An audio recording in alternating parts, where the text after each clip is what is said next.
Samantala, kinamusta naman ni Kuya si Bianca na apektado pa rin sa naging pag-uusap nila ni Dustin.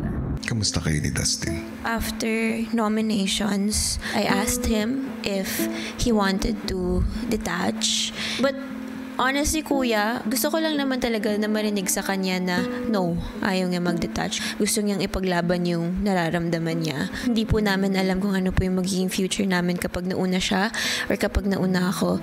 I guess gusto ko lang po marinig mula sa kanya, I shouldn't worry. Maybe just a little bit of assurance. Bakit mahalaga para sa iyo ang assurance?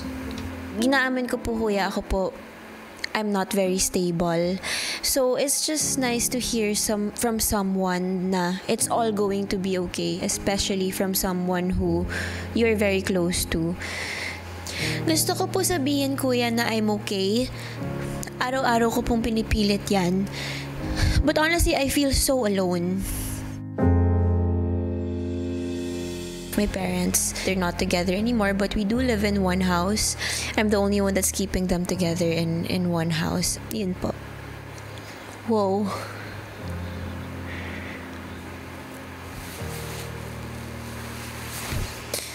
I wish I had a sister, like an ate or a kuya or a bunso na malalapitan when times are getting hard, when things are not okay at home. But wala. I'm all alone. I wish I had someone to reassure me that everything's gonna be okay, na hindi ako nag-iisa sa buhay. We really tried fixing the family, and me as a daughter, I tried my best to fix my family. I'm just tired of keeping my family together after seeing na parang hindi na talaga kasi mabubuo. As much as they both wanted it to work, as much as I really, if I could just beg in front of God and just ask Him to make it work, may mga bagay lang talaga na hindi posible. Bianca, I wanted you to know that you are not broken just because your family is. Karapat-dapat ka pa rin sa pagmamahal at sa kapayapaan.